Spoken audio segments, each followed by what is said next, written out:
వ్యవసాయ కమిటీలు ఏ విధంగా పనిచేస్తాయి? ముఖ్యంగా మీరు హైదరాబాద్ వ్యవసాయ కమిటీకి వైస్ ప్రెసిడెంట్గా ఉన్నారు. ఈ మార్కెట్కు తీసుకొచ్చిన ఏ వస్తువు కానీ రైతు లాభాలతోని బయటపడాలని మా ఆలోచన. అంటే మీకు అనిపిస్తుందా కాంగ్రెస్ ప్రభుత్వం వచ్చిన తర్వాత ఈ దళారీ వ్యవస్థకి కొద్దిగా కట్టడి చేసి రైతులకు న్యాయం చేస్తున్నారు అనిపిస్తుందా?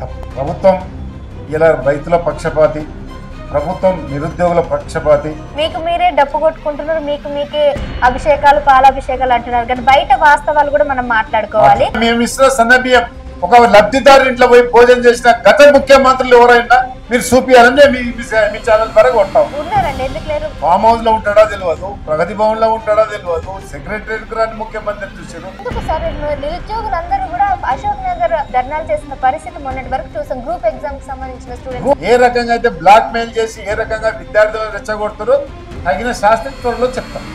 విద్యార్థులు చేసినటువంటి ఏ నిరసన కార్యక్రమం ఉందో దాంట్లో నిజంగా న్యాయం ఉందని అనుకోవాలి. ఈ రోజు బీఆర్ఎస్ కు మీరు సహకరిస్తురా? ఆ రోజు లేవని నోర్లు ఈ రోజు ఎందుకు లేస్తున్నాయని అడగదలుచు. మీరు బంగారం లాంటి భూములు అమ్మారు, వజ్రం లాంటి భూములు అమ్మారు, ఇక్కడ సిటీ అవుట్స్కట్స్. దొంగ అంటే నిజంగా దొంగ అయినట్టు. అసలు ఆ యూనివర్సిటీకి సంబంధించిన భూముల దగ్గరికి మేము పోతే కదా శాస్త్ర గారు ఏం రావంటారా? కాళేశ్వరం ప్రాజెక్ట్ మీద రీజెంట్ చేసినట్టు ఆ దౌర్భాగ్యం సంబంధమే లేదు కదండి. సావిత్రి, అనసూయ, అరుంధతి పుట్టిన ఈ దేశంలో ఒక మహిళ ఉండి ఒక లిక్కర్ స్కామ్ ఆమెకు నీతులు చెప్తే మేము వినవలసిన దౌర్భాగ్య పరిస్థితి ఈ రాష్ట్రానికి ఏర్పడ్డది. బీజేపీ హిందూ సనాతన ధర్మం గురించి మాట్లాడిన సందర్భంలోనే మరి బీజేపీ వాళ్ళు ఎందుకు వాళ్ళకి అగేన్స్ట్ గా అయ్యారు? బీజేపీకి సంబంధించిన కొంతమంది ఆ ఛానల్ మీద దాడి చేశారు. జర్నలిజానికి అర్థం లేకుండా పోయింది. ఈ మీడియా సంస్థల మీద దాడుల్ని ఏ విధంగా అరికట్టాలంటారు? జెండాలు ఎజెండాలకు మీరు ఎప్పుడైతే అప్పుడు పోకపోతారో అప్పుడే జర్నలిజం బతుకుతారు. సన్నబియ్యం ఇవ్వడం జరుగుతా ఉంది. సో ఇది నిజంగానే ప్రతి ఒక్కరికి లబ్ధిదారులకి చేకూరుతుందని అనిపిస్తుందా? ఎవరైతే సన్నబియ్యం పండిస్తారో వాళ్ళకి 500 రూపాయలు బోనస్ ఇవ్వడానికి కూడా ఇలా రాష్ట్ర ప్రభుత్వం ఉంది. దొడ్డు బియ్యం పరిస్థితి ఎట్లా? అతివృష్టి అనావృష్టి రెండు జరుగుతాయి. ఆ టైంలో ఖచ్చితంగా రాష్ట్ర ప్రభుత్వం ప్రజల పక్షాన ఉంటుంది, అదేవిధంగా రైతుల పక్షాన. మహిళలకి తులం బంగారం ఇస్తామని అంటున్నారు. ఎప్పటి నుంచి ఎదురు చూస్తున్న మహిళలకి ఎప్పుడు గుడ్ న్యూస్ చెప్తారు? మేనిఫెస్టోలో పెట్టిన అన్నింటినీ కూడా ఈ రాష్ట్ర ప్రభుత్వం అందించే దిశగా రాష్ట్ర ప్రభుత్వం ముందుకు. హెచ్సీ మీరు ఎలాంటి నిర్ణయం తీసుకోబోతున్నారు? కోర్టు పరిధిలో ఉంది కానీ నేను మాట్లాడవలసిన అవసరం. ఈ టీమ్స్ కావాలని ఒక ధర్నా జరిగింది. ఎస్ఐ కాంచి కానిస్టేబుల్ వాళ్ళే. ఇప్పుడు మహిళలకు భద్రత లేదు, సి టీమ్ అనేది ఒక నిర్మాణం జరిగింది. ఇంకా నెక్స్ట్ ఏం చేయబోతున్నారు? విద్యార్థులకు ఉద్యోగాలు ఇవ్వాలని ఆలోచన ఉంది, రైతులను ఆదుకోవాలని ఉంది. నమస్కారం, వెల్కమ్ టు అవర్ ఛానల్. నేను సహస్ర. సో ఈరోజు మనతో పాటు ఉన్నారు హైదరాబాద్ వ్యవసాయ మార్కెట్ కమిటీ వైస్ చైర్మన్ కోట్ల శ్రీనివాస్ గారు. నమస్కారం సార్. ఎలా ఉన్నారు సార్? కొత్త పదవి వచ్చింది, ఎలా అనిపిస్తుంది? చాలా థ్యాంక్స్ అమ్మా. ఈ పదవి రావడానికి కార్యకర్తలందరికీ సముచిత న్యాయం కల్పించే దిశగా ఇలా నేను దాదాపు 36 సంవత్సరాలు కాంగ్రెస్ పార్టీలో కష్టపడడానికి గౌరవ ముఖ్యమంత్రి గారు అదేవిధంగా పిసిసి అధ్యక్షుడు మహేష్ కుమార్ గౌడ్ గారు మా యొక్క కష్టాన్ని గుర్తించి ఈ హైదరాబాద్ వ్యవసాయ మార్కెట్ అంటే 7 మార్కెట్లు ఉంటాయి, 7 మార్కెట్లకు నన్ను వైస్ చైర్మన్ చేసినందుకు గౌరవ పిసిసి అధ్యక్షుడు మహేష్ కుమార్ గౌడ్ గారికి, అదేవిధంగా గౌరవ ముఖ్యమంత్రి రేవంత్ రెడ్డి గారికి, తుమ్మల నాగేశ్వరరావు గారికి, మా ఇన్ఛార్జి మంత్రి పొన్నం ప్రభాకర్ గారికి నా ధన్యవాదాలు, కృతజ్ఞతలు. సార్, అంటే ఈ 7 మార్కెట్లు అని అన్నారు కదా, కాంగ్రెస్ వచ్చిన తర్వాతనే ఈ కొత్త పదవులను సృష్టించబడ్డాయా మీకోసం ఎస్పెషల్లీ, లేదంటే గతంలో కూడా ఈ పదవులు ఉన్నాయా? అంటే గతంలో కూడా ఉన్నాయమ్మా. అంటే నేను కిరణ్ కుమార్ రెడ్డి గారు గవర్నమెంట్ లో నేను డైరెక్టర్ గా ఉన్నా హైదరాబాద్ మార్కెట్ కమిటీ. ఆ తర్వాత కాలక్రమేణా టిఆర్ఎస్ గవర్నమెంట్ వచ్చింది, వాళ్ళ పీరియడ్ లో కూడా ఈ మార్కెట్ కమిటీలని పనిచేసి తర్వాత ఉండేది. అంతకుముందు రాజశేఖర రెడ్డి గారు ఉన్నప్పుడు ఉన్నాయి, అంతకుముందు చెన్నారెడ్డి గారు ఉన్నప్పుడు ఉన్నాయి. చాలా సిస్టమ్ ఇది, వ్యవసాయ మార్కెట్ కమిటీలు అనేది చాలా రోజులకి నుంచి ఎస్టాబ్లిష్ అయింది. కనుక ఒక్కొక్కసారి ఒక్కొక్క పాలక మండలి వచ్చినప్పుడు గతంలో నాకు డైరెక్టర్ అవకాశం వచ్చింది. ఇప్పుడు గౌరవ పిసిసి అధ్యక్షుడు మహేష్ కుమార్ గౌడ్ గారు, రేవంత్ రెడ్డి గారు, వీళ్ళందరూ ప్రతి కార్యకర్త కష్టపడ్డ పార్టీ కష్టకాలంలో ఉన్నప్పుడు ఎవరైతే కార్యకర్తలు పార్టీకి అండగా ఉన్నారో వాళ్ళందరికీ న్యాయం చేసే దిశగా ఇలా కాంగ్రెస్ పార్టీ కార్యకర్తల పక్షపాతి అని చెప్పడానికి నా నియంత్రమే ఒక ఉదాహరణ. అందులో ఒక బలహీన వర్గాల చెందిన నాకు ఇంత పెద్ద పదవి మరి వచ్చింది, నేను చాలా సంతోషంగా ఉన్నాను. రాబోయే రోజుల్లో కూడా కాంగ్రెస్ పార్టీ అభివృద్ధి కానీ రేవంత్ రెడ్డి గారి పాలన విషయంలో కానీ దానిలో భాగస్వామ్యం అవుతాం. కాంగ్రెస్ పార్టీ ఇంకా గట్టిగా పార్టీ కోసం అహర్నిశలు కష్టపడడంలో ఎలాంటి వ్యవసాయ కమిటీలు ఏ విధంగా పనిచేస్తాయి? ముఖ్యంగా మీరు హైదరాబాద్ వ్యవసాయ కమిటీకి వైస్ ప్రెసిడెంట్ గా ఉన్నారు ఈ మార్కెట్ కి. సో ఇవి పనితీరు ఎలా ఉంటాయి? దీని ప్రభావం మన హైదరాబాద్ ప్రజలకు ఎలా ఉంటది? ఇప్పుడు మార్కెట్ కమిటీలో మా హైదరాబాద్ మార్కెట్ కమిటీ ఉంది. ఇప్పుడు మహారాష్ట్ర నుంచి కానీ, కొల్లాపూర్ నుంచి కానీ, కర్ణాటక నుంచి కానీ, మా పశ్చిమ బెంగాల్ నుంచి కానీ ఉల్లిగడ్డ వస్తుంది. అదేవిధంగా ఈ మార్కెట్కు మిర్చి వస్తుంది.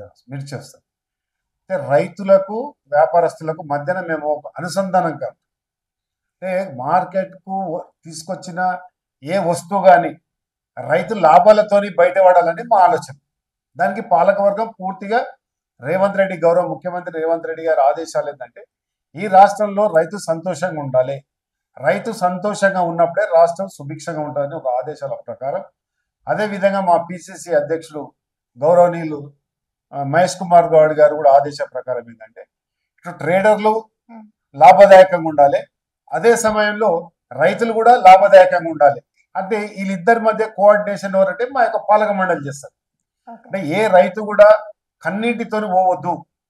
అటు పత్తి రైతు కానీ, అటు వరి రైతు కానీ, అటు టర్మిక్ రైతు కానీ, ఇటు చింతపండు రైతు కానీ ఏ రైతులు కూడా ఈ రాష్ట్రంలో సుభిక్షంగా ఉండాలని మా గౌరవ ముఖ్యమంత్రి రేవంత్ రెడ్డి గారు తీసుకుంటున్న ప్రతి నిర్ణయాన్ని అమలు చేసే దిశగా మా యొక్క పాలక మండలి ఈ రాష్ట్రంలో ఇప్పటికీ దాదాపు 156 పాలక మండలి నియమించింది గౌరవ ముఖ్యమంత్రి గారి అధ్యక్షతన, తుమ్మల నాగేశ్వరరావు గారి అధ్యక్షత. అన్ని పాలక మండలి ఇలా రైతుల మేలు కోరే విధంగా ఇలా మేమందరం పనిచేస్తాంలో ఎలాంటి అతిశక్తి లేదు. అంటే మీకు అనిపిస్తుందా కాంగ్రెస్ ప్రభుత్వం వచ్చిన తర్వాత ఈ దళారీ వ్యవస్థకి కొద్దిగా కట్టడి చేసి రైతులకు న్యాయం చేస్తున్నారు అనిపిస్తుందా? తప్పకుండా. ఇలా మీరు ఖమ్మం మిర్చి తీసుకొని, యనమల మార్కెట్ తీసుకొని, మా హైదరాబాద్ మార్కెట్ కమిటీ తీసుకొని, ప్రతి జిల్లాలో ఉన్న మార్కెట్ కమిటీలన్నీ కూడా ఇలా రైతుల కోసం నిలబడ్డారనే సంగతి. ప్రభుత్వం ఇలా రైతుల పక్షపాతి, ప్రభుత్వం నిరుద్యోగుల పక్షపాతి, ప్రభుత్వం గౌరవ ముఖ్యమంత్రి గారి క్యాబినెట్ ఇలా మహిళల పక్షపాతి అనే దిశగా ఈరోజు ప్రభుత్వం ముందుకోతుందనే సంగతి మనం చూస్తున్నాం ప్రత్యక్షంగా. మీరు చూసిరు డిసెంబర్ 7 తారీఖు నాడు ప్రజాపాలన మొదలైంది. ఆ రోజు నుంచి ఈ రోజు వరకు కూడా ఏ నీళ్ల కోసము, నిధుల కోసము, నియమాల కోసం ఏర్పడ్డ తెలంగాణ, ఆ రోజు 1200 మంది విద్యార్థులు చనిపోతే తెలంగాణ తల్లి ఎట్లా ఉంటుందో తెలియదు, కానీ సోనియా గాంధీ రూపంలో తెలంగాణ బిల్ పెట్టి తెలంగాణ ఇచ్చిన సంగతి మనందరం చూస్తాం. అయితే రేవంత్ రెడ్డి గారు గత డిసెంబర్ 7 తారీఖు నాడు లాల్ బహదూర్ స్టేడియం సాక్షిగా ఏదైతే వాగ్దానం చేసినామో ఈ రాష్ట్రంలో నీళ్లు, నిధులు, నియామకాలు ఆ ట్యాగ్ లైన్ల తొంగలలో తొక్కిన గత ప్రభుత్వానికి భిన్నంగా ఇలా 54,000 ఉద్యోగాలు ఇచ్చిన సంగతి కూడా మర్చిపోవాలి. టీఎస్పీసీని ప్రక్షాళన చేసినాం, అదేవిధంగా ఇంటర్మీడియట్ ప్రక్షాళన చేసినాం. ఈ రాష్ట్రంలో ఇది గ్రూప్ 1 పరీక్ష 13 సంవత్సరాలు నిర్వహించలేదు, కానీ 10 నెలల్లో కాంగ్రెస్ పార్టీ గౌరవ ముఖ్యమంత్రి గారి పరీక్షలు నిర్వహించి ఫలితాలను కూడా ఇస్తా ఉన్నాం. అదేవిధంగా గతంలో ఎప్పుడు కూడా నిరుద్యోగులకు జాబ్ క్యాలెండర్ ఎక్కడ కూడా విడుదల చేయలేదు. ఒకవేళ విడుదల చేసినా కానీ దానికి చట్టబద్ధత తీసుకురాలేదు. దానికి చట్టబద్ధత తీసుకొచ్చిన వ్యక్తి ఎవరంటే అసెంబ్లీలో బిల్ పెట్టి ఏదైతే నిరుద్యోగ జాబ్ క్యాలెండర్కు చట్టబద్ధత కల్పించిన గౌరవ ముఖ్యమంత్రి గారికి ఈ రోజు ఏ ఉస్మానియా యూనివర్సిటీ అయితే, ఏ కాకతీయ యూనివర్సిటీ అయితే రణరంగంగా మారిందో అదే కాకతీయ యూనివర్సిటీ, అదే ఉస్మానియా యూనివర్సిటీలో ఇలా గౌరవ ముఖ్యమంత్రికి పాలాభిషేకం చేస్తారంటే ఈ సుపరిపాలన, ఈ ప్రజాపాలన ఇంతకంటే సాక్ష్యం ఏంటని అడుగుతున్నారు. సార్ మీరు అనుకుంటే ఎక్కడ సాధ్యం అవుతుంది సార్? మీకు మీరే డప్పు కొట్టుకుంటున్నారు, మీకు మీకే అభిషేకాలు, పాలాభిషేకాలు అంటున్నారు, కానీ బయట వాస్తవాలు కూడా మనం మాట్లాడుకోవాలి. సో విద్యార్థులందరికీ సరే జాబ్ నోటిఫికేషన్ పక్కన పెడితే ఇప్పుడు హైదరాబాద్ లో ముఖ్యంగా విద్యార్థులంతా కూడా రేవంత్ రెడ్డిని ఇష్టానుసారంగా తిడుతున్నారు. రేవంత్ రెడ్డి వల్ల మా జీవితాలు ఆగమయ్యాయి, అసలు ఏం చేయాలనుకుంటున్నారు అన్నట్టు ఆయన మీద ప్రతి ఒక్క విద్యార్థి కూడా చాలా కోపం మీద ఉన్నారు. ఈ రోజు కొన్ని మీడియా సంస్థలు అంటే ఇలా గులాబీ మీడియా సంస్థలు కానీ, కాషాయం మీడియా సంస్థలు కానీ ఎక్కడ కూడా రేవంత్ రెడ్డి గారి పైన ఎవరో ఒక చిన్న దుష్ప్రచారం చేసి దాన్ని గ్లోబల్ ప్రచారం చేసి కొన్ని మీడియా సంస్థలు క్రియేషన్ చేస్తున్న ఇలాంటి సంఘటనలు జరగడం మీరు నిన్నమన్న చూసి ఇద్దరు మహిళా జర్నలిస్టులు మా రేవంత్ రెడ్డి గారు గౌరవ ముఖ్యమంత్రి ఈ తెలంగాణ ప్రజాప్రదాత మీరు ఏ రకంగా చేసిరు, ఏ రకంగా సరే అయిందని అందరూ చూస్తా ఉన్నారు. అది అందరూ చూసుకోవాలి కానీ కానీ ఈ రోజు ఇంకో విషయం కూడా ఒకటమ్మ గుర్తుపెట్టుకోవాలి. శాస్త్రం, ఈ రోజు రాష్ట్రంలో రైతులకు ధర్నా చేస్తురా, నిరుద్యోగులు ధర్నా చేస్తురా, యూనివర్సిటీలు ప్రశాంతమైన వాతావరణం నెలకొన్నది, యూనివర్సిటీలకు వీసీలను అపాయింట్మెంట్ చేసిన చరిత్ర, వీసీలకు కాంట్రాక్ట్ ఉద్యోగాలు ఇచ్చిన చరిత్ర, ఏ ఏ యూనివర్సిటీలు కానీ ఇంత గడబడి జరుగుతుందా? ఏ యూనివర్సిటీ ప్రశాంతమైన వాతావరణం నెలకొని ఇలా విద్యార్థులు చదువుకొని ఇలా గ్రూప్ 1 గ్రూప్ 2కు ప్రిపేర్ అవుతుండో అంతకంటే తార్కాణం ఏం కావాలని నేను అడగదలుచుకున్నా. కానీ కొన్ని మీడియా సంస్థలు ఇలా ప్రభుత్వం మీద ఏదైతే లేనిపోని అబద్ధాలు కల్పించి ఇలా ప్రభుత్వాన్ని బదనాం చేసే దిశగా ఉంది. కానీ నిజమైన ఏ మీడియా సంస్థలు అయితే ఇలా ప్రభుత్వం మీద బదనాం చేస్తున్నాయో ఆ మీడియా సంస్థలను మీ ఛానల్ ద్వారా కోరుతా ఉన్నాను. 33 జిల్లాల్లో హైదరాబాద్ కేంద్రంగా ఒక 200 కిలోమీటర్ల ఆదిలాబాద్ జిల్లా కన్నా, ఆలంపూర్ కన్నా, వరంగల్ కన్నా, ఖమ్మం కానీ జిల్లాలకు పోతే మా పరిపాలన ఏ విధంగా ఉందని వాళ్ళు బ్రహ్మరథం బట్టి చూపిస్తున్న సంగతి కూడా మీకు చూస్తా ఉన్నారు. ఇలా రేవంత్ రెడ్డి గారు ఏ జిల్లాకు పోయినా కానీ ప్రజలు ఎందుకు బ్రహ్మరథం పడతా ఉన్నారు మీరు చూసిరు. వనపర్తికి పోయినా కానీ, అదే విధంగా మహబూబ్ నగర్ పోయినా కానీ, ఆదిలాబాద్ పోయినా కానీ, ఇంకోటి నిన్న మొన్న సన్న బియ్యం తినడానికి మేము ఇస్తున్న సన్న బియ్యం ఒక లబ్ధిదారు ఇంట్లో పోయి భోజనం చేసిన గత ముఖ్యమంత్రులు ఎవరైనా మీరు చూపియాలని మీ ఛానల్ ద్వారా కొడతా ఉన్నారండి. ఎందుకు లేరు? చంద్రబాబు నాయుడు గారు లేరా? ఇంటికి లబ్ధిదారులు ఇంటికి వెళ్ళి అక్కడ కూర్చొని భోజనం చేసిన సందర్భాలు ఉన్నాయి. తెలంగాణ ఏర్పడ్డ తర్వాత అడిగారు కదా చెప్పండి. ఇప్పుడు మనది ఆ పాయింట్ కాదు. తెలంగాణ ఏర్పడ్డ తర్వాత ముఖ్యమంత్రి అనే వ్యక్తి ఏ రకంగా ఉంటాడో చూడలేని గత ప్రభుత్వం ఫామ్ హౌస్ లో ఉంటాడో తెలియదు, ప్రగతి భవన్ లో ఉంటాడో తెలియదు, సెక్రటరియట్ రాని ముఖ్యమంత్రి చూసారు. కానీ గౌరవ ముఖ్యమంత్రి రేవంత్ రెడ్డి గారు ఈ రోజు ఇంటికారని కలుస్తా ఉన్నారు, సెక్రటరియట్ కి వస్తా ఉన్నారు. ఏ రాష్ట్ర పరిపాలనా భవనం ఏదైతుందో సచివాలయానికి వస్తారు, ప్రతి జిల్లాలో తిరుగుతూ ఉన్నారు. దాదాపు 15 నెలల నుంచి కునుకు లేకుండా రాత్రులు అంటే 18 గంటలు పనిచేసిన ముఖ్యమంత్రి, అదే విధంగా మా క్యాబినెట్ మరి రాష్ట్ర ప్రజలందరూ కూడా హర్షిస్తారు కదా తల్లి. ఇలా 6 గ్యారంటీలతోటి ఇలా మా మహిళా సోదరి మనులందరూ కూడా అమ్మవారింటికి పోయినా లేకుంటే అమ్మవారి దగ్గరికి పోయినా కానీ ఇలా బస్సు ప్రయాణంలో ఫ్రీగా మహాలక్ష్మి స్కీమ్ ఇస్తున్నాం కదా, అదే విధంగా ఉద్యోగాల నోటిఫికేషన్ ఇస్తున్నాం కదా. ఇలా ఏ నిరుద్యోగులు కూడా బాధపడతలేరు కదా. ఇప్పుడు ఎందుకు సరే నిరుద్యోగులందరూ కూడా అశోక్ నగర్ రోడ్డు మీదకి వచ్చిన మెయిన్ రోడ్ మీదకి వచ్చి ధర్నాలు చేసిన పరిస్థితి మొన్నటి వరకు చూసాం. గ్రూప్ ఎగ్జామ్ కి సంబంధించిన స్టూడెంట్స్ గ్రూప్ ఎగ్జామ్ ధర్నాలు ఎవరు చేయలేమ్మా. అది దానికి సంబంధించి అదొక ప్రొవకేషన్. కేటీఆర్ గారు వాట్సాప్ యూనివర్సిటీ కేసీఆర్ గారు ఒక అభూత కల్పన చేసి దాన్ని సృష్టించారు. ఆ సృష్టించి ఏ రకంగా అయితే బ్లాక్ మెయిల్ చేసి ఏ రకంగా విద్యార్థులను రెచ్చగొడుతారో తగిన శాస్త్ర త్వరలో చెప్తాం. అందుకని మరి సరే అది ఓకే, దానికి శాస్త్ర తర్వాత చెప్తారు. మరి హెచ్సియు విద్యార్థులు చేసినటువంటి ఏ నిరసన కార్యక్రమం ఉందో దాంట్లో నిజంగా న్యాయం ఉందని అనుకోవాలి కదా. ఎందుకంటే ఆ భూములు సరే మీవే, గవర్నమెంట్ అని ఒప్పుకుంటాం. ఎంత గవర్నమెంట్ అయితే అమ్ముకుంటారండి? వేలం పాటు పేస్తారా? అక్కడ పక్షులకి వాటికి ఇంత అన్యాయం చేసి పర్యావరణ పరిస్థితులు అంతా కూడా మార్చేసి అమ్ముకోవాల్సిన పరిస్థితి ఏంటని ప్రశ్నిస్తున్నారు. ఇప్పుడు సెంట్రల్ యూనివర్సిటీ ఆఫ్ హైదరాబాద్ సంబంధించి ఆ యూనివర్సిటీ భూములను మేము గుంజుకుంటలేము, మాకు వద్దు కూడా. ఆ పక్కనున్న భూములు కొందరు అవగాహన లేని కేంద్ర మంత్రులు ఉండడం మన రాష్ట్రానికి దరిద్రం అని చెప్తున్నారు. కొన్ని అవగాహన లేని ఒక రాజకీయ శక్తులు కావాలని ఆ యూనివర్సిటీ విద్యార్థులను రెచ్చగొట్టి అక్కడ ఆందోళన చేయడం జరుగుతుంది. నేను అడుగుతున్నమ్మా, 10 సంవత్సరాల శాస్త్ర గారు ఒక్క నిమిషం, 10 సంవత్సరాల నుంచి బంగారం లాంటి భూములు అమ్మారు, వజ్రాల లాంటి భూములు అమ్మారు హైదరాబాద్ సంబంధించిన ఇదే కేసీఆర్ గారి హయాంలో. మరి దాన్ని ప్రశ్నించని కేంద్ర దద్దమ్మ మంత్రులు ఇలా మమ్మల్ని ప్రశ్నించే అధికారం ఎవరిచ్చిరని అడుగుతున్నారు. అంటే మీరు ఇలా 15-20 అంశాల మీద కేంద్ర ప్రభుత్వానికి ఆ రోజు కేసీఆర్ గారు సహకరించారు కాబట్టి ఈ రోజు బీఆర్ఎస్ కు మీరు సహకరిస్తున్నా?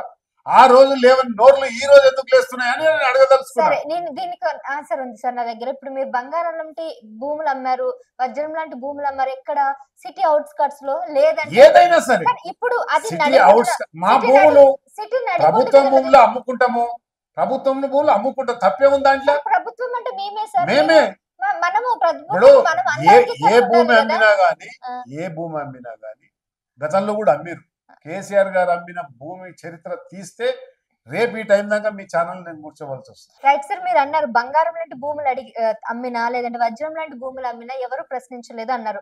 కానీ ఇప్పుడు అమ్ముతున్న భూములు బంగారం కాదు, వజ్రం కాదు, ఆయువు లాంటిది. హైదరాబాద్ కి ఒక ఆయువు పట్టు లాంటి భూములు. మనకి డబ్బు లేకపోయినా, బంగారం లేకపోయినా జీవించగలం. కానీ వాయువు అనేది లేకపోతే జీవించలేం.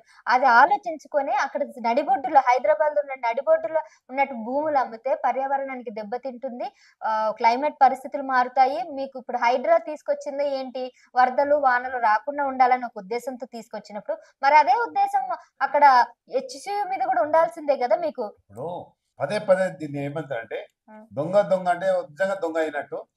అసలు ఆ యూనివర్సిటీకి సంబంధించిన భూముల దగ్గరికి మేము పోతే కదా శాస్త్ర గారు, మేము అక్కడ ఆ భూముల దగ్గరికి పోతలేదు. మీరు బాగా పరిశీలించండి.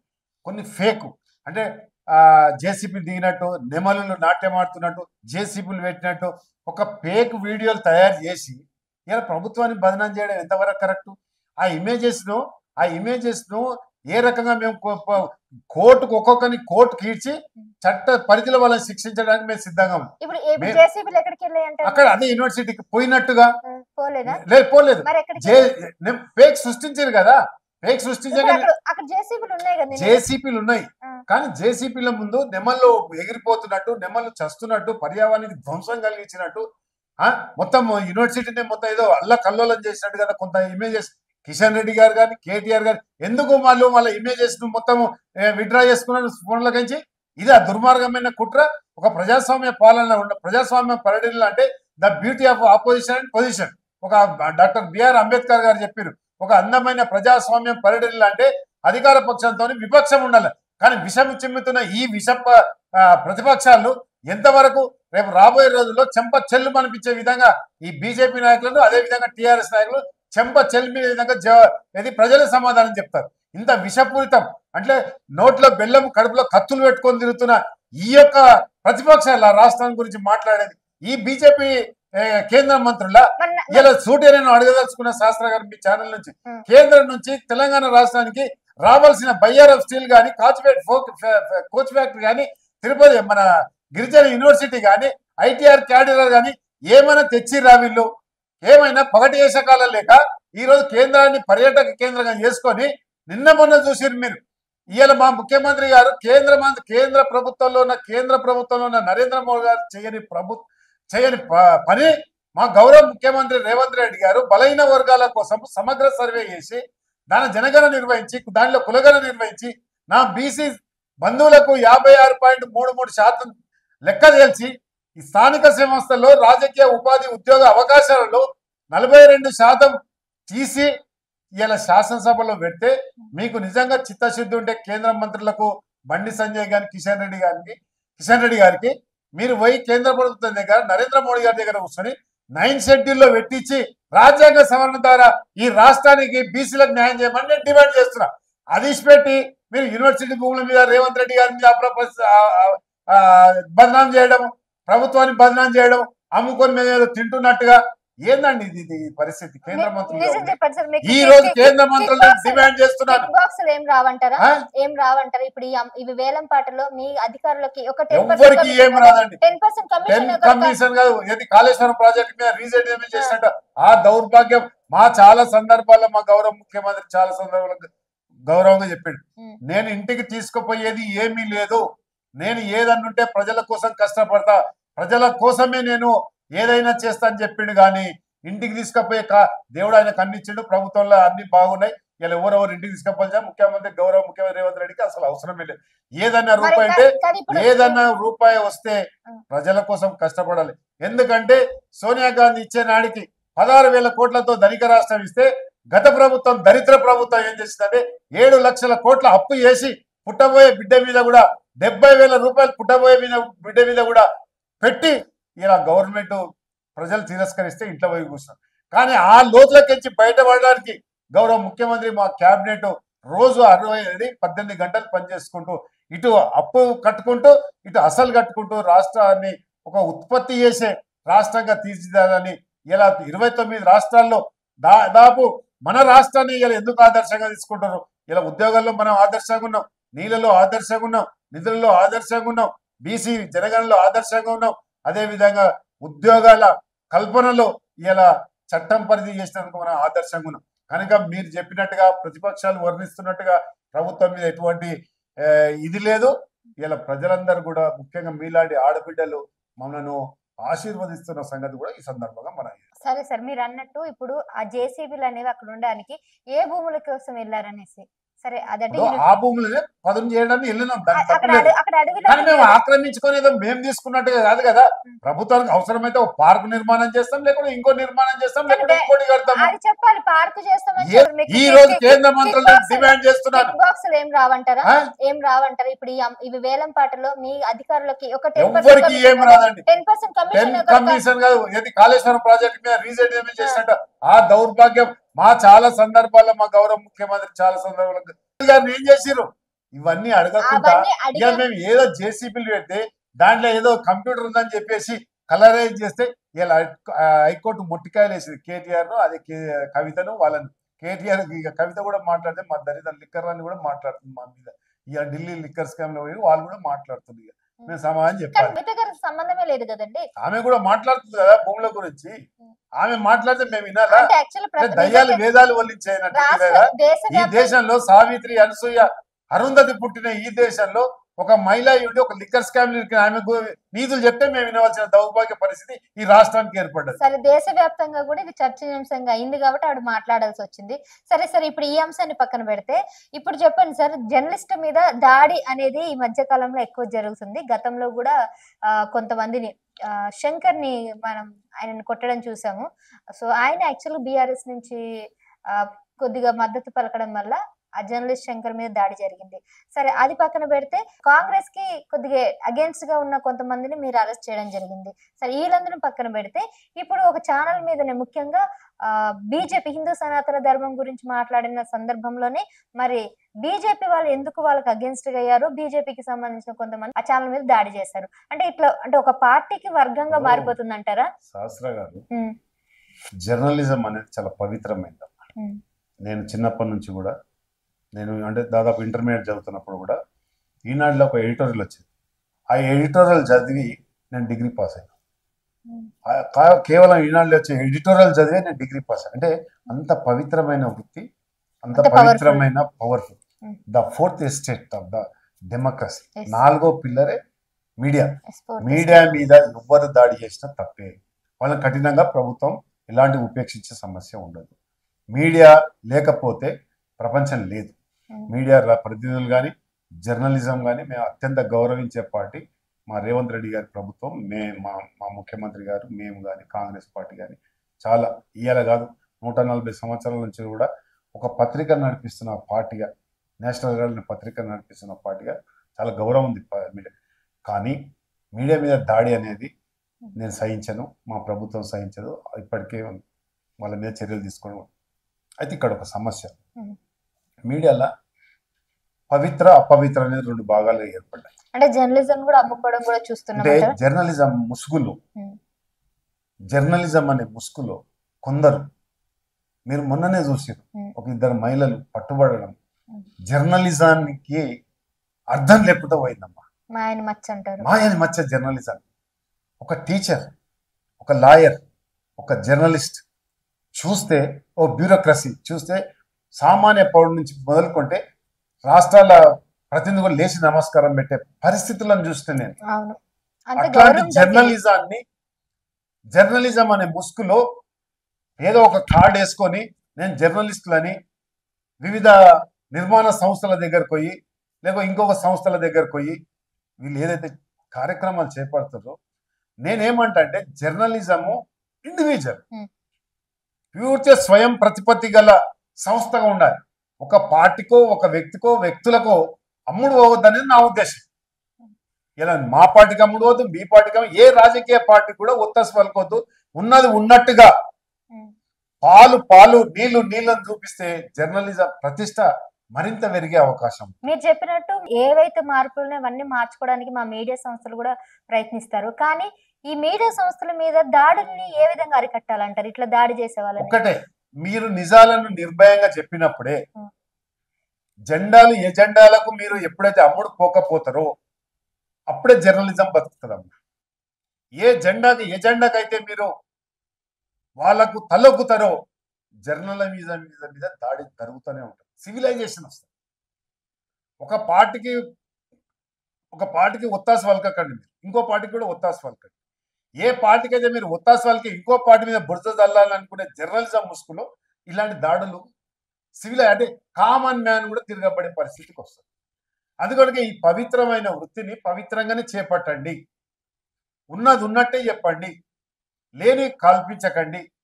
నేను ఇప్పటిదాకా చెప్పిన హైదరాబాద్ యూనివర్సిటీలో పక్షులు నెమర్లు ఎగురుతున్నట్టు, జింకలు ఉరుకుపోతున్నట్టు, అరుపులు కేకులు వినిపిస్తున్నట్టు కొన్ని మీడియా సంస్థల ప్రతినిధులు, ఏ మీడియా సంస్థ పేరు నేను తీసుకోను, వాళ్ళు కల్పించి ఇలా హైకోర్టు వాళ్ళకు ముట్టికాయలు పెట్టి అవి ఎందుకు? మీరు ఉన్నది వాస్తవం చెప్పండి.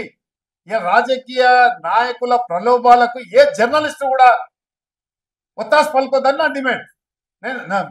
నా సూచన జర్నలిస్ట్ మిత్రులకు. ఎందుకంటే జర్నలిజంతోనే ఒక నాయకుడు తన ఎదగాలన్నా కానీ జర్నలిజంతోనే ఎదుగుతాం.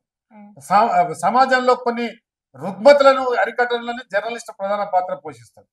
ఒక అంశాన్ని వెలుగులోకి తీసుకురావాలంటే మరి ఒక జర్నలిస్టే తీసుకొస్తాడు. ఏదో మరుగున పడ్డ దేవాలయాలు కానీ, మరుగున పడ్డ ఫైళ్లు కానీ, మరుగున పడ్డ ఎన్నో సమస్యలను వెలుగులో తీసుకొచ్చి ప్రభుత్వాలకు కనువిప్పు చేసేది జర్నలిజం. కానీ జర్నలిజం పక్కదారి పడుతుంది. ఒక పౌరునిగా బాధపడుతున్నా, ఒక రాజకీయ నాయకుడిని కాదు, ఒక పౌరునిగా నేను బాధపడుతున్నా. మీడియాని అత్యంత గౌరవించే వ్యక్తిగా నేను బాధపడుతున్నాను. ఏ మీడియా సంస్థల మీద, మీడియా ప్రతినిధుల మీద, జర్నలిస్టుల మీద దాడి జరిగితే నా గుండె తల్లాడుతుంది ఒక్కోసారి. ఎందుకంటే వాళ్ళు కూడా వృత్తి కోసం కెమెరాలు పట్టుకొని ఎక్కడెక్కడనో పోతుంటారు. ఎన్నెన్నో భార్య పిల్లలు ఇచ్చిపెట్టి ఇలా కరీంనగర్ కవరింగ్ ఎన్ని పోతారు. ఇలాంటి సమయంలో వాళ్ళకు రక్షణ భద్రత ఉండాలి. భద్రత ఉండాలి అంటే ఏం చేయాలంటే వీళ్ళు ఈ పవిత్రమైన కార్యాన్ని పవిత్రంగా చూడవలసిన అవసరం. ఇంతే నేను చెప్పదలుచుకున్నాను. సరే సరే, ఇప్పుడు ప్రస్తుతం ఉగాది పండుగ తర్వాత కొత్తగా తెలంగాణలో కాంగ్రెస్ ప్రభుత్వం సన్నబియ్యం ఇవ్వడం జరుగుతా ఉంది. సో ఇది నిజంగానే ప్రతి ఒక్కరికి లబ్ధిదారులకి చేకూరుతుందని అనిపిస్తుందా? ఈ పథకం అంటే ఇన్నాళ్ళలో ఎప్పుడూ లేని విధంగా కాంగ్రెస్ ప్రభుత్వం వినూత్నంగా తీసుకొచ్చిన ఈ పథకం ఎంతవరకు ప్రజల్లోకి చేరుతుందంటారు? ఈ రోజు గౌరవ ముఖ్యమంత్రి గారి మేధో మొదలలో పుట్టిన ఒక మానస పుత్రిక సన్నబియ్యం బండియాలి రాష్ట్రంలో. ఎవరైతే సన్నబియ్యం పండిస్తారో వాళ్ళకు 500 రూపాయలు బోనస్ ఇవ్వడానికి కూడా ఇలా రాష్ట్ర ప్రభుత్వం ఉండదు. ఇలా రాష్ట్రంలో ఉన్న రైతాంగాన్ని కూడా సన్నబియ్యాలు పండేయడానికి అందరూ ముందుకు వస్తారు. అప్పుడు దొడ్డు బియ్యం పరిస్థితి ఎట్లా? దొడ్డు బియ్యం కూడా తీసుకుంటాం. సన్న బియ్యంతో పాటు దొడ్డు బియ్యం కూడా. మరి దొడ్డు బియ్యం ఎవరికి ఇస్తారు? జనరల్ గా ఎవరు కొనుక్కోరు కదా. కొనుక్కోకపోతే గవర్నమెంట్ ప్రొక్యూర్మెంట్ చేసుకుంటాం. దాన్ని తీసుకొని మళ్ళీ పాలిష్ చేస్తుందా? పాలిష్ చేయదు. దాని అవసరం అనుకుంటే వేరే రాష్ట్రాలకు పంపిస్తాం. కొన్ని రాష్ట్రాలలో ఎట్లుంటే మన దగ్గర తెలుగు రాష్ట్రాలలో అన్నం తింటాం. ప్యూర్లీ అన్నం లేదు మన ఆంధ్రప్రదేశ్ ఉమ్మడి రాష్ట్రం. వేరే రాష్ట్రాలలో ఏం చేస్తారంటే పిండి బియ్యం తింటారు. ఇప్పుడు పంజాబ్ బోండి దీన్ని పిండి చేసుకొని తింటారు. ఇప్పుడు మధ్యప్రదేశ్, మహారాష్ట్ర వాళ్ళు కూడా తింటారు. అవసరం అనుకో దొడ్డు బియ్యం అక్కడ ఎక్స్పోర్ట్ చేసి మన మినిమం ధర తీసుకొని రైతుల దగ్గర మినిమం ధర వాళ్ళకి చెల్లించి తద్వారా ఇది రాష్ట్ర ప్రభుత్వం ఏదైనా తీసుకోవడానికి అవసరం. సన్న బియ్యం ఇలా రాష్ట్ర ప్రజలందరూ కూడా చాలా ఉపయోగకరమైనది. నిన్న మనం చూసారు ఎవరైతే లబ్ధిదారులు ఉన్నారో, తెల్ల రేషన్ కార్డులు ఉన్నారో, ఇలా రేషన్ షాప్ల ద్వారా రాష్ట్ర ప్రభుత్వం ఈ యొక్క కార్యక్రమాన్ని నిర్వహిస్తుంది.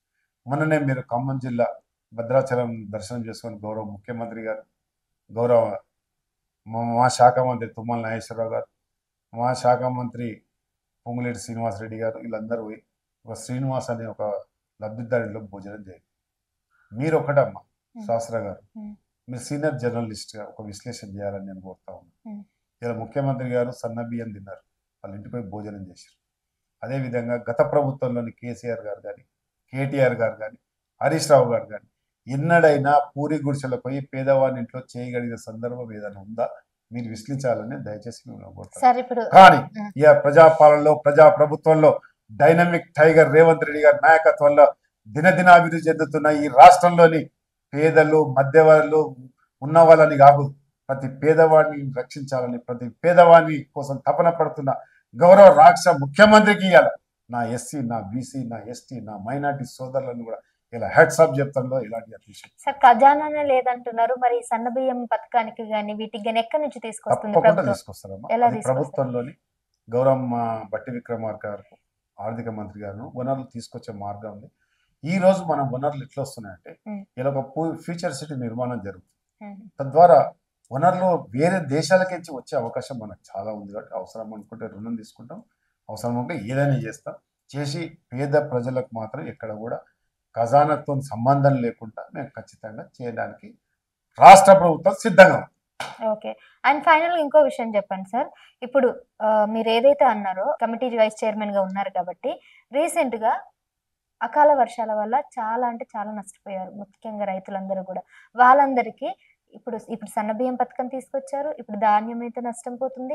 మరి వీళ్ళందరికీ కూడా ఏ రేటుకైనా కొంటామని అయితే ప్రకటించారు, కొంటామని అయితే ప్రకటించారు. రాష్ట్రంలో అకాల వర్షాలు కురిసినప్పుడు వడ్లు కానీ ఇంకే ధాన్యం కానీ చివరి గింజ వరకు ఏ మాత్రం తగ్గించకుండా, రేట్ తగ్గించకుండా రాష్ట్ర ప్రభుత్వం కొనడానికి సిద్ధంగా ఉంది. మా దగ్గర కోల్డ్ స్టోరేజ్లు ఉన్నాయి. ఏ రైతు కూడా అకాల వర్షాలు కానీ నేషనల్ కలామిటీ ఏది జరిగినప్పటికీ కూడా అతివృష్టి అనావృష్టి రెండు జరుగుతాయి. ఆ టైంలో ఖచ్చితంగా రాష్ట్ర ప్రభుత్వం ప్రజల పక్షాన ఉంటుంది, అదేవిధంగా రైతుల పక్షాన. ఏ చిన్న సన్నకారు రైతు కూడా అన్యాయం జరగకుండా చూసే బాధ్యత గౌరవ ముఖ్యమంత్రి రేవంత్ రెడ్డి గారు తీసుకున్నారు. అదేవిధంగా మార్కెట్ కమిటీలుగా మేము కూడా బాధ్యత వహిస్తాం. మహిళలకి తులం బంగారం ఇస్తామని అంటున్నారు. ఎప్పటి నుంచి ఎదురు చూస్తున్న మహిళలకు ఎప్పుడు గుడ్ న్యూస్ చెప్తారు? మరి తప్పకుండా అమ్మా, ఒక్కొక్కటి మనం చేసుకుంటూ వస్తున్నాం. ఈరోజు 6 గ్యారంటీలు చేసుకుంటాం. అదేవిధంగా మేనిఫెస్టోలో పెట్టనివి కూడా మనం ఒక్కొక్కటి చేసుకుంటూ వస్తున్నాం. ఈరోజు 10 సంవత్సరాల్లో గత దరిద్ర ప్రభుత్వం చేయలేని మంచి పనులని కూడా ఈ 13 నెలల్లో మేము తీసుకొస్తాం. ఇవన్నీ ఇలా జాబ్ క్యాలెండర్ విడుదల చేస్తాం, మహిళలకు విడుదల చేస్తాం, అదేవిధంగా నోటిఫికేషన్లు విడుదల చేస్తాం. అన్ని రకాలుగా రాష్ట్ర ప్రభుత్వం 1 by 1 చేసుకుంటూ వస్తుంది. కాబట్టి మీరు అడిగిన దాన్ని కూడా త్వరలోనే ఆ పథకాన్ని స్కీమ్ తీసుకొచ్చి తద్వారా మహిళలకు ఏదైతే హామీ ఇచ్చినామో మేనిఫెస్టోలో పెట్టిన అన్నింటిని కూడా ఈ రాష్ట్ర ప్రభుత్వం అందించే దిశగా రాష్ట్ర ప్రభుత్వం ముందుకు పోతుంది. సరే, ఇంకా దీని హెచ్సిఏ మీద ఎలాంటి నిర్ణయం తీసుకోబోతున్నారు? దాని మీద ఇప్పుడు అది కోర్టు పరిధిలో ఉంది కానీ నేను మాట్లాడవలసిన అవసరం అంతేంటారా? కోర్టు అంటే ఇప్పుడు దాన్ని వేలం వేస్తారా లేకపోతే కోర్టు పరిధిలో ఉంది. రాష్ట్ర కేబినెట్ నిర్ణయమే శిరోధార్యం. నా పరిమితి ఇంతే. కోర్టులో ఉంది కాబట్టి దాని గురించి నేను మాట్లాడవలసిన అవసరం ఉంది. గౌరవ ముఖ్యమంత్రి గారు మేనో మదన్లో మంచి ఆలోచన ఉంది కాబట్టి ప్రజలకు మంచి జరుగుతుంది కోరుకుంటున్నాను. సరే, ఇంకా నెక్స్ట్ ఏం చేయబోతున్నారు? ఇప్పుడు ఈ సన్నబియ్యం తర్వాత ఏమేమి రాబోతున్నారు? రాబోయే రోజుల్లో విద్యార్థులకు ఉద్యోగాలు ఇవ్వాలనే ఆలోచన ఉంది, రైతులను ఆదుకోవాలనే ఆలోచన ఉంది, మహిళల పట్ల ఇంకా షీ టీంలను ఎక్కువ చేయాలనే ఆలోచన ఉంది. అదే విధంగా హోంశాఖ మా ముఖ్యమంత్రి దగ్గర మీరు విన్నారా సార్? మహిళలకు షీ టీమ్ తో పాటు కొత్తగా రీసెంట్ గా ధర్నా చౌక్ దగ్గర, ఇంద్రపార్క్ దగ్గర అబ్బాయిలకు కూడా హీ టీమ్స్ కావాలని ఒక ధర్నా జరిగింది. సో అది మీ వరకు వచ్చిందంటారా? ఈ టీమ్స్ అనేది మగ పోలీసే ఈ టీమ్స్, ఇక షీ టీమ్స్ లేవు కాబట్టి ఇంత మగవాళ్ళే ఈ టీమ్స్ అన్నట్టుగా దానిలో వాళ్ళు చేసిన కామెంట్ ఏందో. ఇప్పుడు ఎస్ఐ ఎస్ఐ కాంచి కానిస్టేబుల్ వాళ్ళే. ఇప్పుడు మహిళకు భద్రత లేదు. షీ టీమ్ అనేది ఒక నిర్మాణం జరిగింది. సౌమ్య మిశ్రనే అనుకుంటా ఆ టైంలో చేసింది మేడం. మహిళల కోసం సపరేట్ లేదు కదా, అందుకని సపరేట్ గా మహిళల భద్రత కోసం ఈరోజు జరుగుతున్న పరిస్థితి బట్టి షీ టీం పెట్టారు. కానీ వాళ్ళు అడిగినట్టు అంత షీ టీం ఉంది, ఈ టీంలు ఉన్నాయి. దాని గురించి పెట్టవలసిన అవసరమే లేదు. ఆ డిమాండ్ కూడా సహితమైన డిమాండ్ కాదు. అంటే వాళ్ళ అమాయకులు అంటారు వచ్చిన వాళ్ళంతా. ఏమనాలో నాకు తెలుస్తలేదు. వచ్చి ధర్నా ఇప్పుడు ధర్నా ఒకటమ్మా, ధర్నా ఆన్ రికార్డ్ లో ఉన్నాం కాబట్టి ప్రజాస్వామ్యయుతంగా ధర్నా చేస్తే ఏ పోలీసుతోనూ అవసరం లేదు. ఎప్పుడైతే ధర్నా ముసుగులో ఏదైనా అరాచకాలు చూస్తేనే పోలీసు వాళ్ళు వస్తారు. అది షీ టీం అయినా, అది హీ టీం అయినా, లేదా ఇంకో టీం అయినా. ఇప్పుడు మహిళలు ధర్నా చేస్తారు, ఇప్పుడు జూనియర్ డాక్టర్లు ధర్నా చేస్తారు, అంతా అమ్మాయిలే ఉంటారు. వాళ్ళు ధర్నా చేసినప్పుడు ఏం చేస్తారంటే మగ పోలీసులు వాళ్ళ దగ్గర పోలీకే చట్టం ఒప్పుకోరు కనుక షీ టీం ఉంటుంది, మహిళా పోలీసు వాళ్ళు ఉంటారు. ఇప్పుడు ఉమెన్ ప్రొటెక్షన్ సెల్ ఉంది కదా, మహిళల కోసం ఉమెన్ ప్రొటెక్షన్ సెల్ ఉంది కదా, అట్లా ఉంటుంది. ఎప్పుడైతే మీరు అతిమీరి ప్రవర్తిస్తారో, ప్రజాస్వామ్యబద్ధంగా ఏదైనా ధర్నా కానీ మీ నిరసన తెలిపితే ఏం కాదు, ఏ పోలీసులతో పని. దాని ముసుగులో అరాచకం చేసినప్పుడే షీ టీంలు వస్తాయి, ఈ టీంలు వస్తాయి. అంతే. థ్యాంక్ యూ సార్, చాలా విషయాలు తెలియజేశారు. సో నిజంగా రానున్న రాష్ట్రంలో మరికొన్ని పథకాలతో అలాగే వినూత్నంగా అయితే మన తెలంగాణ కాంగ్రెస్ ప్రభుత్వం అయితే రాబోతుంది. సో దానికోసం వేచి చూడాలి. సో ఇలాంటి ఆటుపోట్లు అనేవి ఏ ప్రభుత్వం వచ్చినా కూడా సహజమే. సో వాటన్నిటిని కూడా దాటుకొని ముందుకు వెళ్ళడానికి అటు ప్రభుత్వం ఉండాలి, అలాగే ప్రజలు కూడా దానికి సహకరించాలి. దాంతోపాటు మా మీడియా కూడా సహకరించాలని సార్ చెప్తున్న విషయం. Thank you so much sir. Thank you.